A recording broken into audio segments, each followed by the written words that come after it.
Enkuba tuyingiddewo kubanga nziramu ebirooto byammwe bye mwatadde mu comment section nga olwo tugenda kuba nga twongera okusimba essira ku kirooto eky'okulima. Ebirooto ebisinga bigenda biva ku bikwatagana ku kulima. Twongera okuba nga tunyonyoka ekirooto kino osobola okuba nga okitegeera buli ango yonna mw'oba okirootedde. Mukama twagala okwebaza olwakadde kano kotwala okwansa ebirooto bino kolomu omutukuvu mwewa amagezi okumanya n'okutegeera mwewa okubikula jangu tukulembere nga ngenda okubanza ebirooto bino mu Yesu Kristo anakutundumula. Amiina. Ntandise ne Nantumi Joyce agambye praise God brother Stephen. Naloota nga nkoola amalaalo using my hands but I woken up when my hands are painful. Okay. Kyoto mukiwudde bulungi nnyo sister affe yaloota ekirooto ng'ali mu kukoola amalaalo n'omukono gwe n'engalo ze. Ndowooza ali ng'akuula mu muddo malaalo. Agenda okuzuuka ng'omukono gumuluma ebya ddala. Abuuza kitegeeza ki? Ebiseera ebisinga nabagamba nti buli wobeera ng'oli malaalo oba olina endagaano oba waliwo endagaano ze baba bakuteekamu n'abafu n'amagombe. Amalaalo gakiikirira amagombe. So bw'oba ng'oli malaalo gy'okola olumu oloota oli mukola mu bafu, oli mukola mu zirimbo, oli mu biki, oli mu ntaano simantana biki. Nja kukola video ekwatagana ku malaalo go specifically kubanga galiko bijje bye kubanga tuyiga. Ne mu kyoto nga kino mukwano wange manya nti ezo ndagaano n'amagombe. Bayibuli egamba n'endagaano gye walagaana n'amagombe terikola ki? Terinywera. So bw'obanga simanyi oba wawona kubanga tunaba kuwona mukwano gwange sizamu endagaano n'amagombe atula n'otala okubanga okola ki? Ovaayo. Probably liyinza okubeera nga ddogo omanyi abantu abakola amalaalo ebiseera ebisinga bagakolera ku malaalo. Eddagala balisimba malaalo bakola endagaano n'amagombe n'abafu. So saba Katonda okuba nga akugjayo n'endagaano zonna zisazeemu omenye n'eddogo kubala 23 teri ddogo eri Isirayiri gwe Isirayiri. Gwe Isirayiri abaloko tebasobola kuwangula ng'olina omusaayi gw'esu no matter saddaaka mmeka zibakoze. Nakyanzi Teddy okuloota nga osima ebinnya by'ebijanjaalo kitegeeza ki brother? Okuloota nga osima ebinnya by'ebijanjaalo kitegeeza ki? Now kyoto kyakikomyawo just noloota buloozi ng'osima ebinnya by'ebijanjaalo mukwano gwange Mukama Katonda bakugamba kubanga osiga. Ekyoto kino kiba kyakusiga. Osima ebinnya by'ebijanjaalo kuko ebinnya byo biba byakusigamu. Kusiga ekimala just kikomyawo tewali biba byeyongeddeko. Amutweza ekyoto nga kimpi naye nga kiriko parts endala eziri major ezibulako. So kyo kibeera kyakusiga mukwano gwange. Nabagamba ku bintu bikwatagana n'ensigo obuuza Mukama Katonda awo olina okuba ng'osiga. Mukama Katonda bakulaga exactly olina okuba ng'oteeka ensigo yo bw'aba nga yakutumye. Oba nga gwe weetumye okuba ng'osiga it is very fine nga bw'oba okiwulira bw'oba okola ki? Bw'oba osiga bw'ati webanga instruction ya Mukama kiba kirungi n'obuuza exactly wagambya wayagala ensigo ye ebenga egenda. Naye ng'ebijanjaalo bikiikira mukisa omuntu yenna asiga ekijanjaalo kimu ajjamu ebijanjaalo bingi mu just kimu kyokka ky'aba asize. So kinooza nti waliwo omukisa ogw'amaanyi ogenda okuva mu kusiga ensigo z'osize mu nsi ey'omwoyo. Jenny Kyomuhangi agambye hi brethren, I dreamed I was digging. In the process of digging I even found there nice looking cassava. I finished digging my garden and it was looking very beautiful and ready for planting. One of my friends was even admiring it. She said, let me also dig one like mine. What does it mean? Sister Faye Jenny Kyomuhangi agambye nti yaloota ng'ali mu kulima naye ng'alaba ennimiro ye erabika bulungi ng'etuusa okuba nga asigamu. Ebadde erabika bulungi erimu omuwogo. N'agamba yamaze okulima alaba ennimiro erabika bulungi n'obawo n'agyegomba n'agamba naye ayagala kulima ng'eyiye. Yes. Kati ennimiro eyo nga bw'ogiraba ejjukira obulamu bwo nga gwe ng'omwana wa Katonda ng'obulokozi bwo.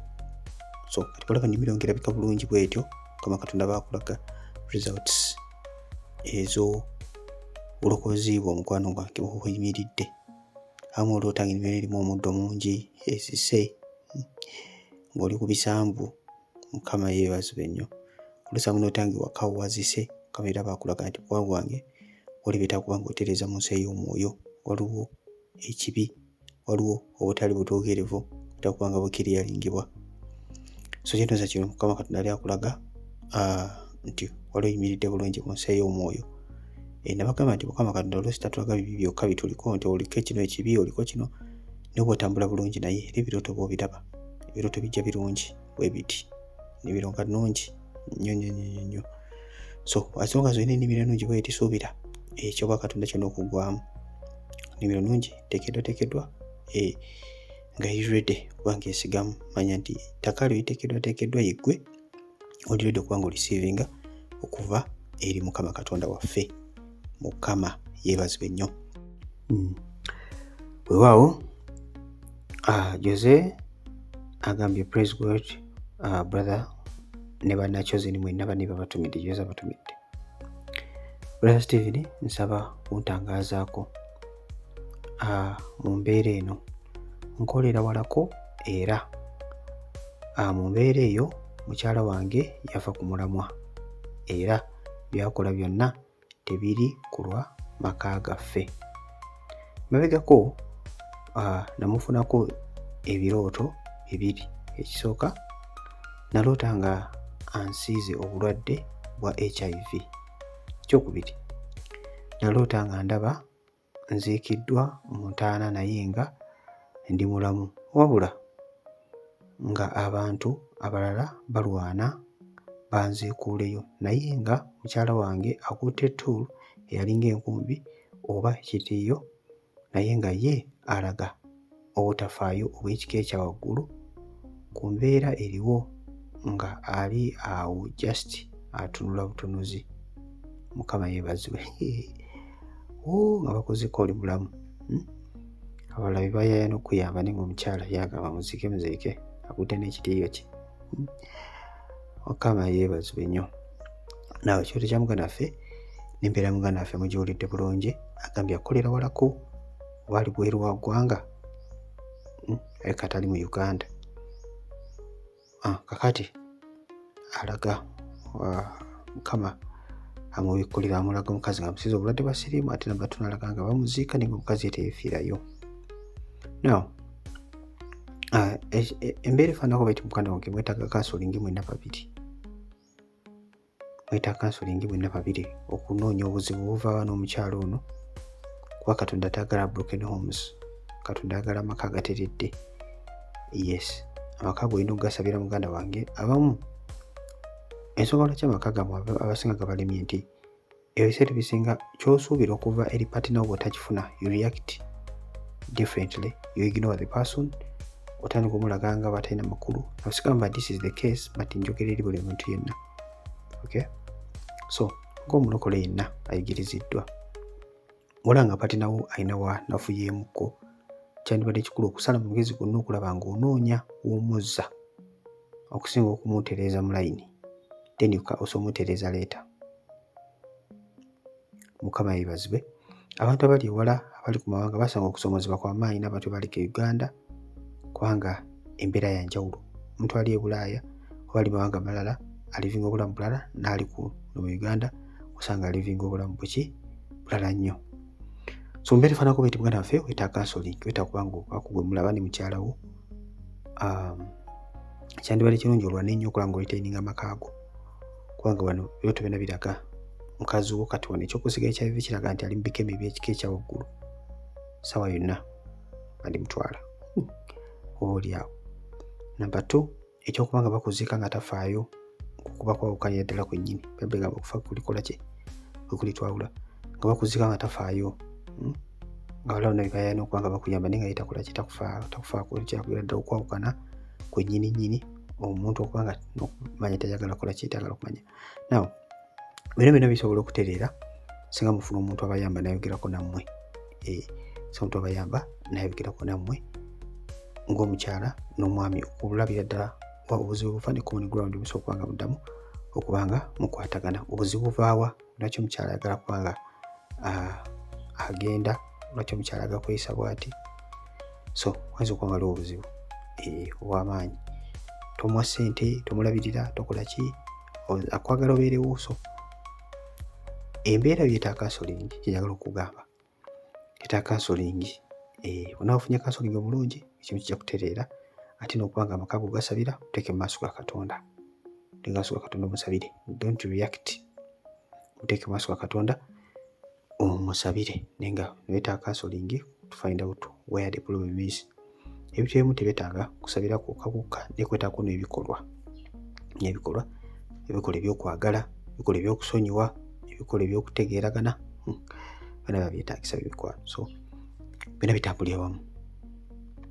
So osobola okumpeereza message ku namba yange ya WhatsApp, tulaba engeri okuba nga tukwataganamu ku nsonga eno muganda wange. So genda mu message yonna ojja kukiraba, namba yange ya WhatsApp ebeerako, kyakiraba.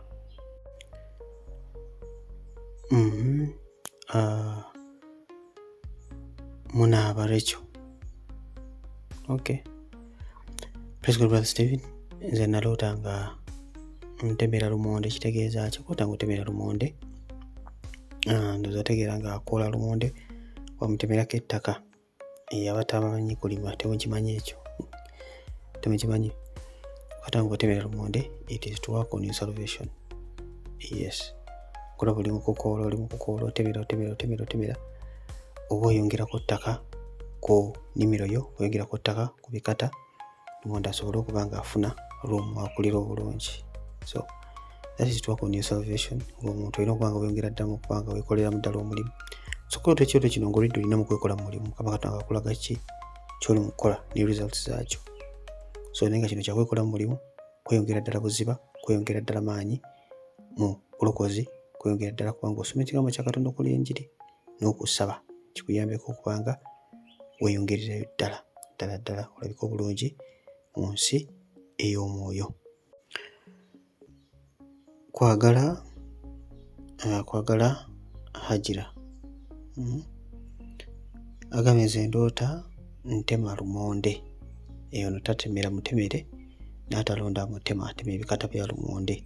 Yes, ebikata bya lumonde most of the times kubeera kusiga, okusinziira ku kyoto nga bwe bakirwaseemu, oba n'amakulu amalala toba just otema ebikata bya lumonde, so bisinga kubeera kusiga.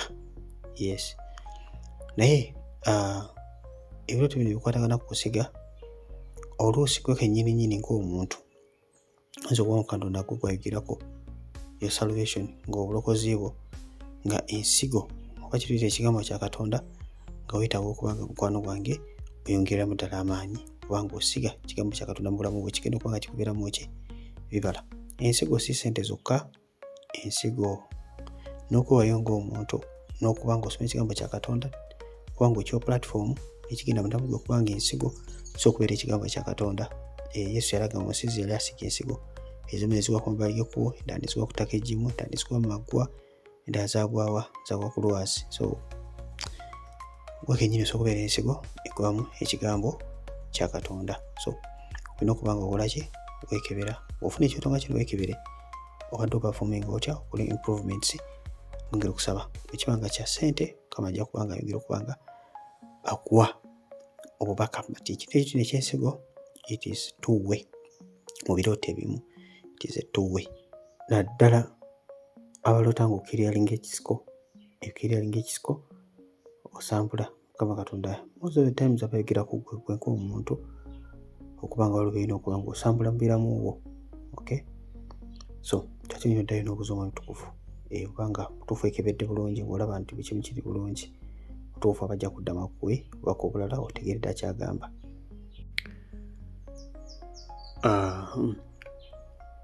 Ono Bisaani Namukasa Mwatumu Namukasa agambye praise God Brother Stephen, naloota nga nnima n'omwami wange mu kasooli naye nga sirina maanyi. Yaloota nga alima n'omwami we mu kasooli naye nga talina maanyi. Naye bagambye ekyoto kino ekyokulima tekitegeeza kintu kimu kyokka.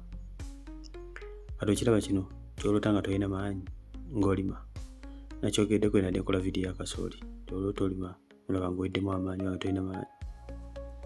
Nga bw'olabye bw'otyo omusayi omwoyo bw'otyo bw'oba oyimiridde bw'otyo, bw'oba oyimiridde so kyolina okuba nga okola kuyambala maanyi mukwano gwange oba onafuye mu nsi ey'omwoyo.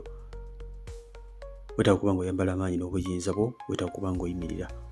Bw'oba nga oli mukyala ng'oli mu maka, olina okubeera ng'oli w'amaanyi ne mu mwoyo, maybe 10 times okusinga omwami wo. Amaka ebiseera ebisinga galwesitinga ku maanyi g'abakyala. Omukyala yadetermininga amaka ge kigabeera. Omusajja asobola okubeera w'amaanyi naye olw'omukyala n'aba munafu. Yes.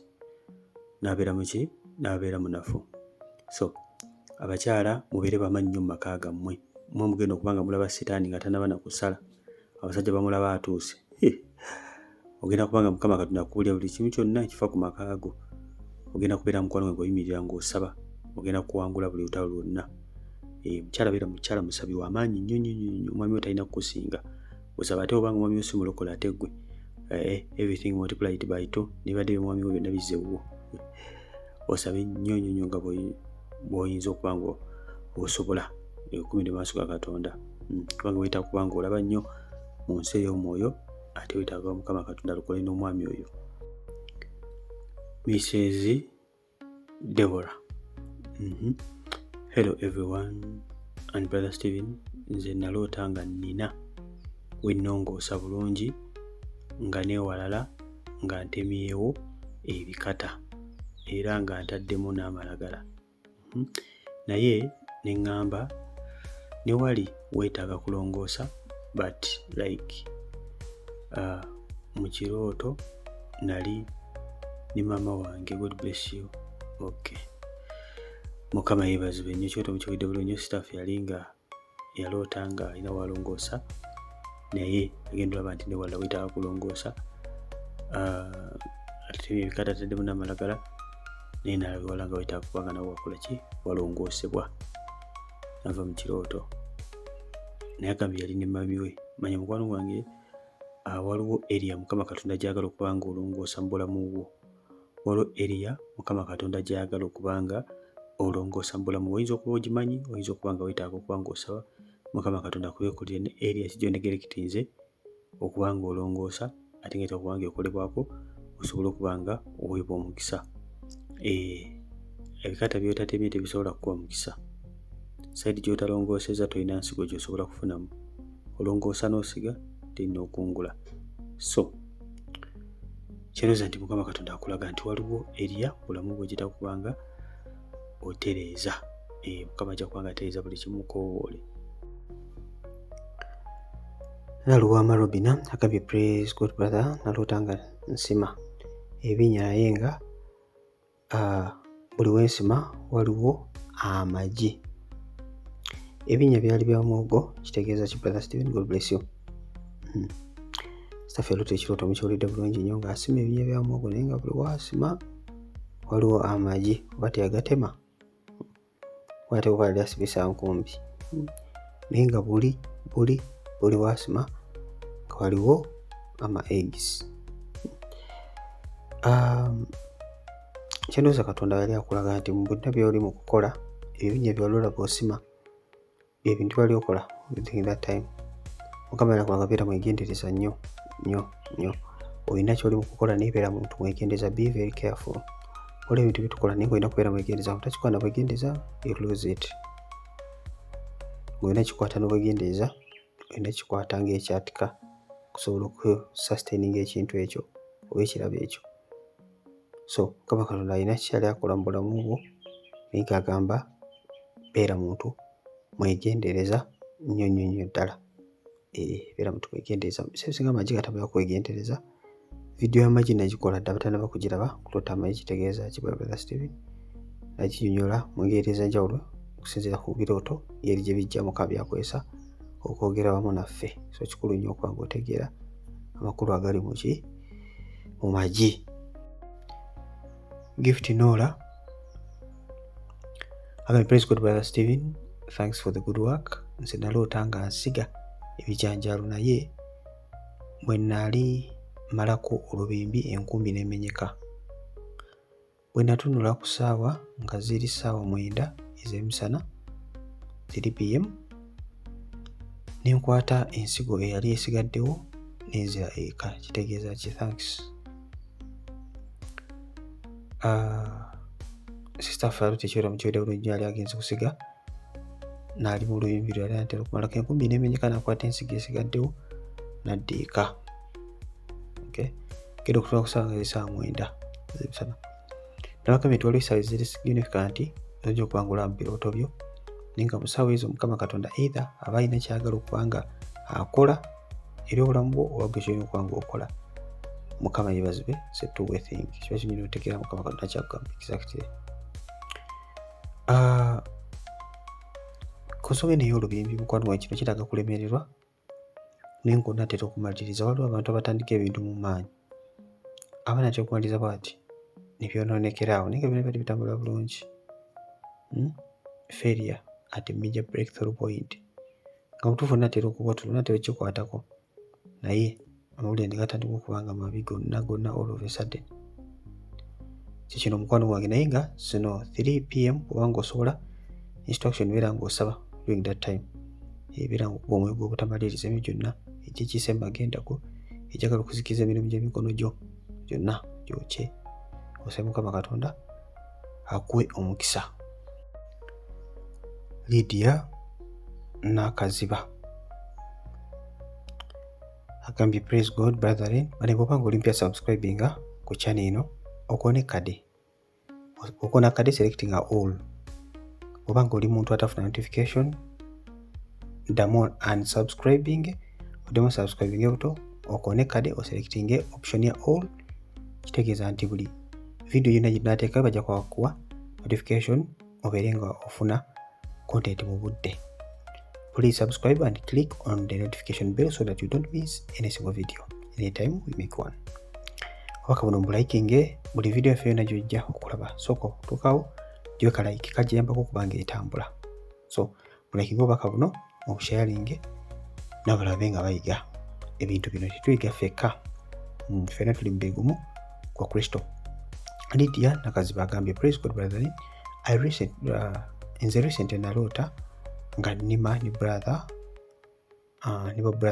bange babiri mu kisenyi oba ntobazi nga mulimu amazzi. After okulima ne tusiba ente zaffe mu muddo okulya, naye ente emu neetooloola ng'eyagala kuntomera. Mukama yeebazibwe nnyo. Ekirala sometime back nendoota nga nnima era mu kisenyi kyekimu naye temwali mazzi.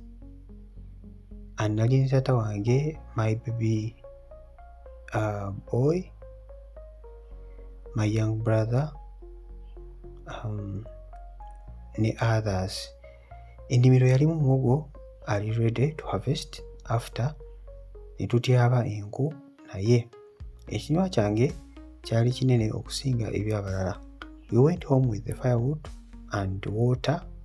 Then I suggested nti kansime oluzzi ewaka tuleme okutawaana n'olugendo gye tukima amazzi, era n'ensima oluzzi nga amazzi malungi nga gaflowinga era we are very happy.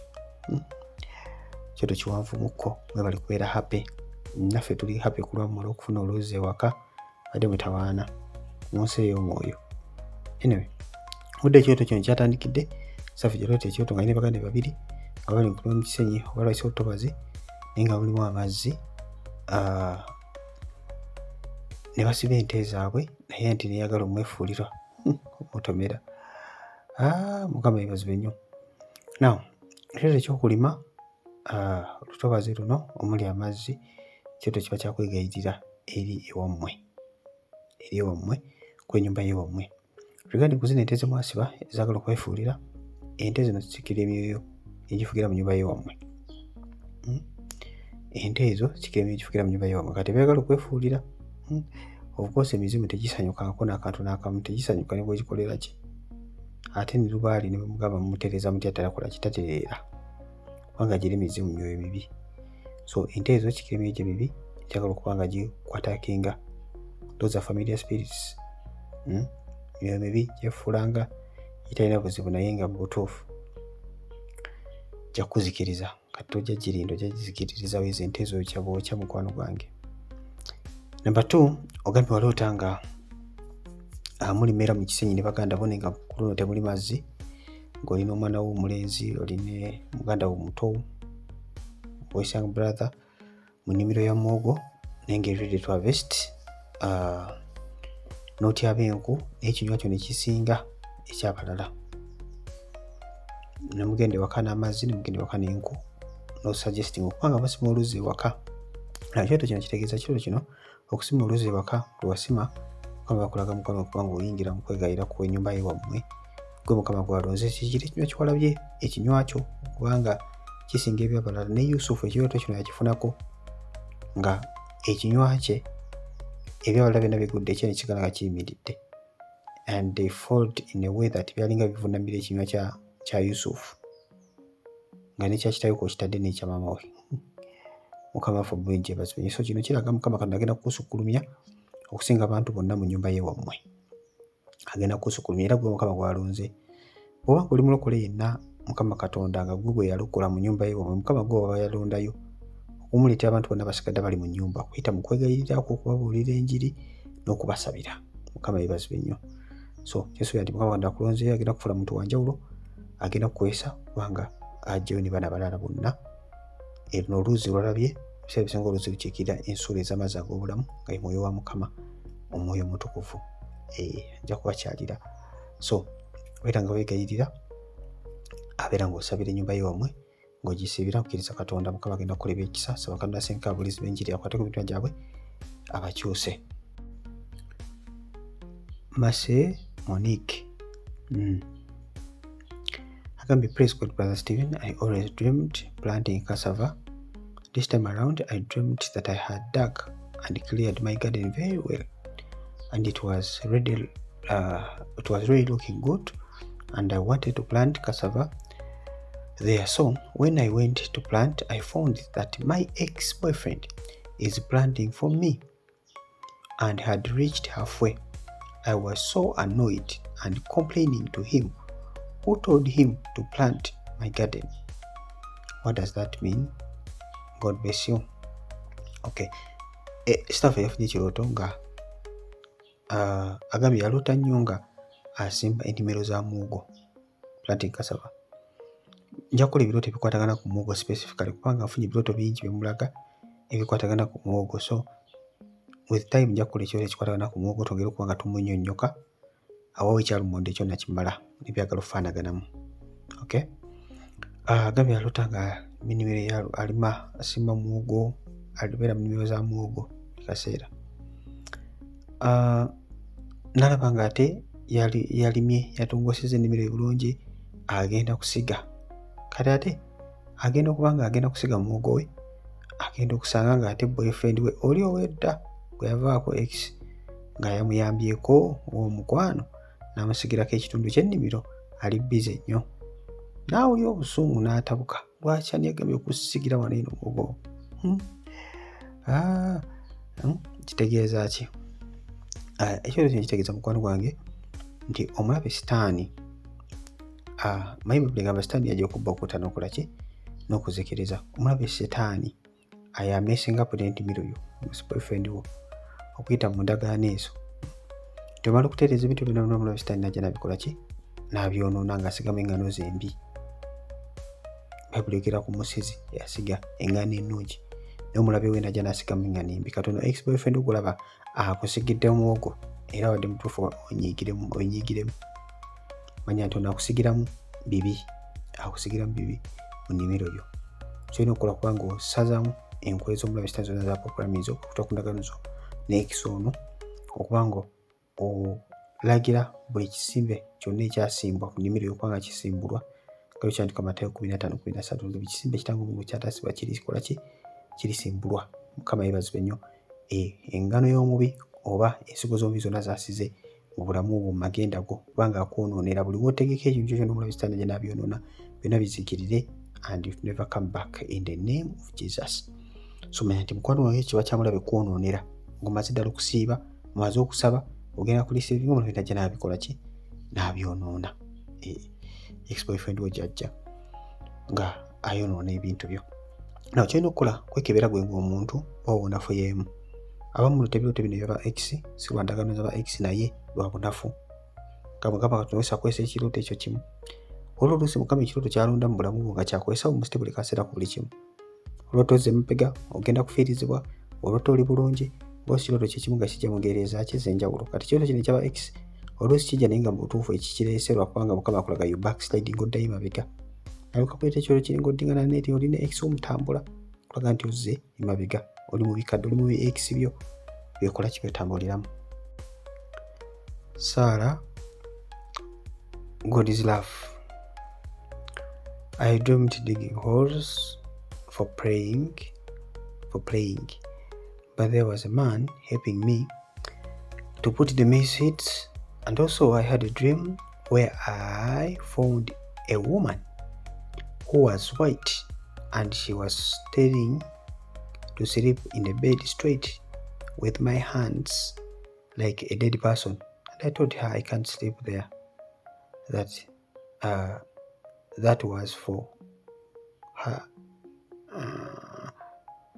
That was for her. Immediately I saw a small coffin fall down and open. What does that mean, please? Oh, Mukama yeebazibwe. Nasafa agambye yalota ekirooto nga asima ebinnya for playing, agambye okuzannya, ndowooza badde ategeeza planting oba. N'agamba nti waliwo omusajja alamuyamba okuba ng'asigamu kasooli. N'agamba ekirooto ekyo kiba kyakusiga mukwano gwange, kiba kyakusiga. Bwe kiba ng'ebinnya bye wali osema byali byakusiga, otadde playing kuzannya ebyo waliwo era awo. So kiba kirungi bw'oba ng'owandiise n'oddamu n'osomamu, so oba nga tufuna amakulu ga kirooto ky'oloose obutuufu bwakyo. Agamba ekirala yaloose ng'alaba omukyala omweru. Omukyala ono ng'amugamba weebake ng'afudde mu buliri. N'agamba nze bisibikola ebyo, siza bikola ebyo. N'agenda okulaba nti nga kakeesi kagwa, ka small coffin nga kagwa okuva waggulu ne keggula. Awuza kitegeeza mukono gwe guno omwoyo gwa kufa gwennyini gw'olabirako ddala. Oyo omukazi omweru gw'olabye ogwo mwoyo gwa kufa. Omwoyo gwa kufa mukwano gwange ogwagala okumanipulatinga obulamu bwo, ogwagala kuzikiriza. Eyo keesi walabye egudde n'eyasama amanya nti ago malaalo ge gasamye gaagala kukumira. Olabira ddala omulabe sitaani akuluppanya okulaba ng'akuzikiriza. So tulina okuba ng'okola kuba omwoyo gw'okufa ogusazeemu n'amalaalo n'amakeesi gano gonna ogaggale, obumwa bw'omubi bwonna obukola ki obuggalo. Omwoyo guno ogusumululire omuliro. Emikono ebirooto bye biti biba bitiisa naye temulina kutya kubanga okutya kyambalo kya sitaani. Sitaani nga nakuwangula asooka kukutiisatiisa, wamala okutiisatiisa nakuba bulungi. Naye bw'obeera bold n'omanya bw'oyimirira ng'omwana wa Katonda, omulabe sitaani tasobola kukuwangula. Okay. Praise God, Brother Steven. Nze ndoota nga ntema ebikata bya lumonde. Oba what does it mean? Naye kyonna kizeemu dda. Otema ebikata bya lumonde okusiga. Yes, okusiga. Ani ono mulala. What about when you dream nga osima lumonde muwogo oba omuwonde? What does it mean? Omise bbine. Bayine bbine. Okay. Mukwano wange guno gubeera mukisa. Olaba okungula ng'osimayo lumonde, muwogo, obumonde, bino mukwano gwe bikiikira mukisa. Yes. Mukisa guno guba guvudde mu kukola. Si just wakakeeka. Mukisa guno guba guvudde mu lukole akuze mu mwoyo. Mukisa gwa muwogo, mukisa gwa lumonde. Guno si mukisa gwa mata. Mukama yeebazibwe nnyo. Guno mukisa guva mmere ekaluba. So mukisa kirina okutegeeramu. Omulala agambye ata nze ndoota nnyo ripe tomatoes. Please help me help ripe tomatoes. Gubeera mukisa mukwano gwange. Wala okungula ennyaanya. Kungula mukisa. Okusinziira ku kirooto kyonna bwe kiba kifaananye. Kuba tekuliiko birala, just kungula bukunguzi ripe tomatoes. Gubeera mukisa. Ojja kuliko ebirala ku kirooto kino. abadde ani ono Sauma Namulondo. Kutumidde nnyo Sauma. Juju William. Nze olutannyo nga ntema ebikata, but if I come late, others will already start. Okay, I must be the first to finish. What does it mean? Era ndoota nga nnima ninsanga ebintu ebikozesebwa ewaka, akadomola k'amafuta, engatto z'abaana, but they are white. Mwana Falute Birooto nga agambye atema ebikata, naye Wajaleeti nga bala batandise dda agambye I must be the first to finish, yasooka okumaliriza. Okiraba? Kati era n'agamba nalota nga alima naye ng'asanga ebintu ebikozesebwa ewaka nga akadomola k'amafuta n'engatto z'abaana n'ebibeera mu kala ya white. Kitegeeza ki? Esookera ddala eri kubanga otema ebikata naye ng'ojja leeti olina okuba ng'osooka okumaliriza. So ebisa ebisinga buli olota nga ozze leeti ku mulimu, Mukama Katonda bakulaga nti mu nsi ey'omwoyo okeeriwa mu ki? Mu nsi ey'omwoyo. But in this case bw'obanga ne ozze leeti n'osooka abalala okumaliriza, bw'obanga ekisobyo ekyo bwe kiri, Mukama Katonda bakulaga nti no matter what happens, at least olina okuba ng'otuuka maaso ge. Abantu balina emirimu mingi n'ogamba kati obudde bwayise dda sijja nakusabako, obudde bwagenze dda bwekukasa ne biba bingi, but ne mu mbeera efaanakanako bw'etyo, as long as otuuse maaso ga Katonda, still you can complete as much as n'aba asooseewo.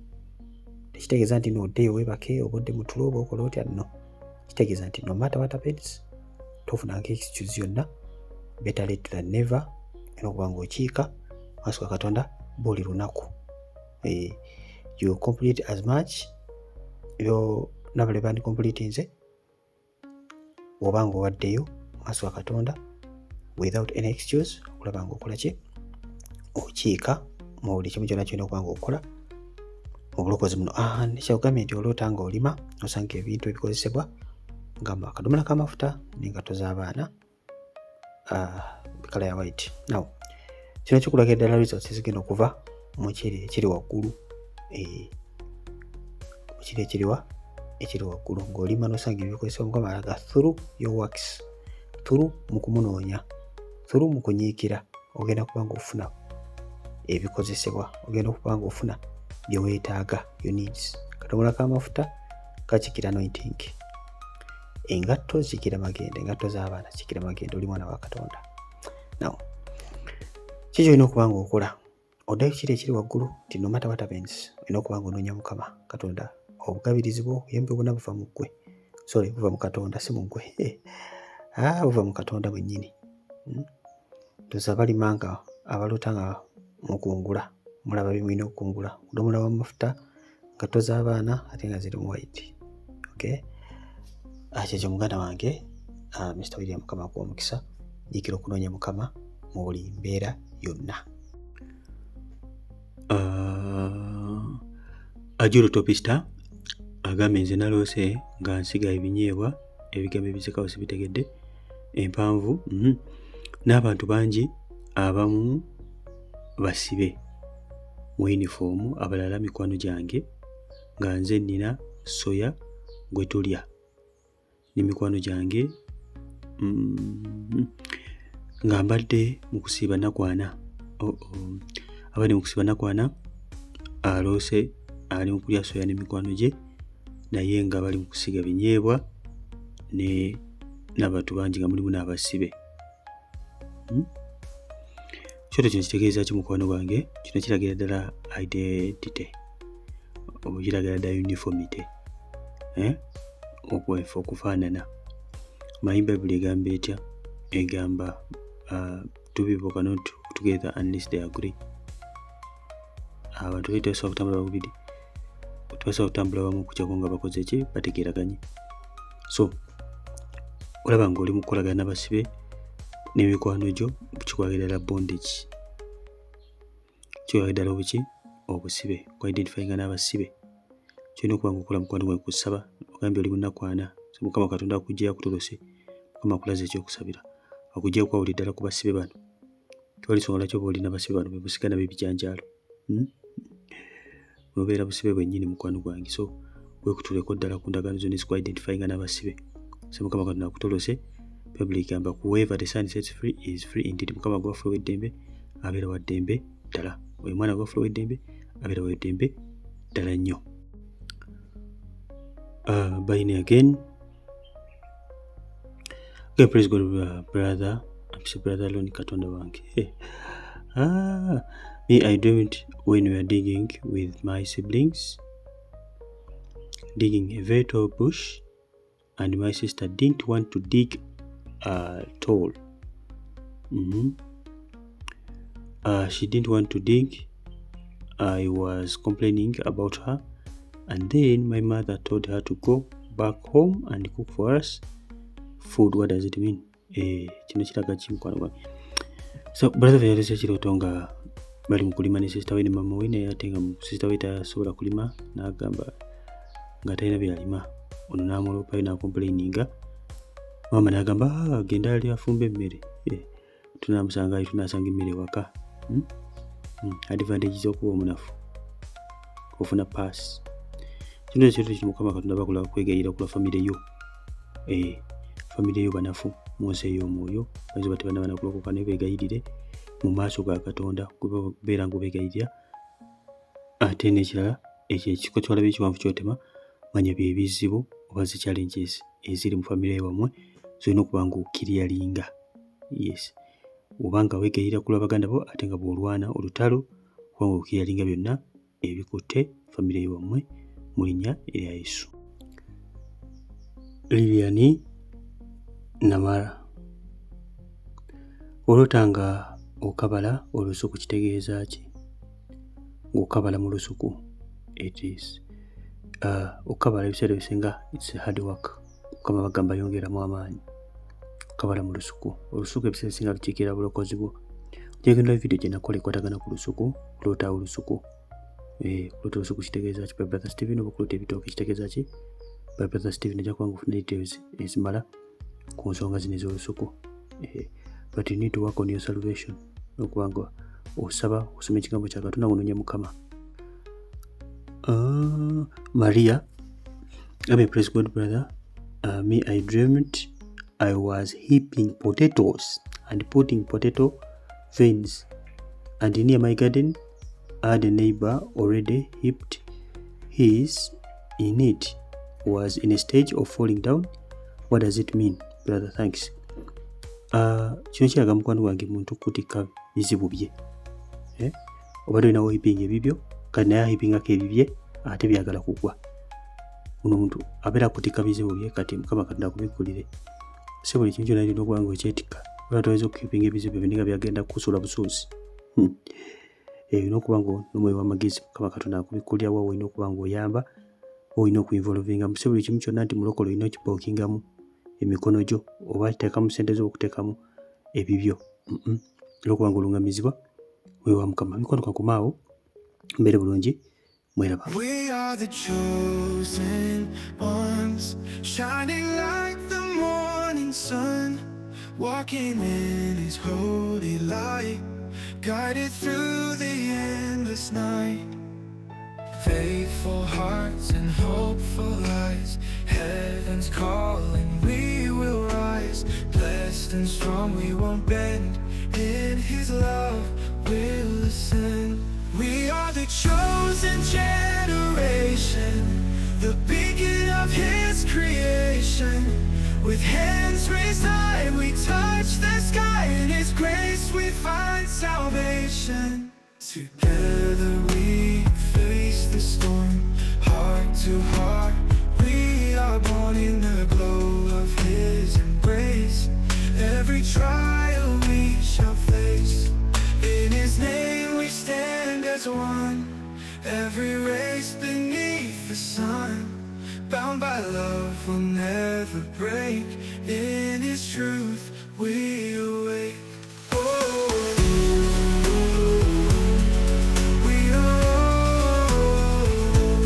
We are the chosen generation, of His creation. With hands raised high, we touch the sky. In His grace we find salvation. Together we face the storm. Heart to heart we are born. In the glow of His embrace, every trial we shall face. In His name we stand as one. Every race beneath the sun, bound by love will never break. In His truth we awake. Oh,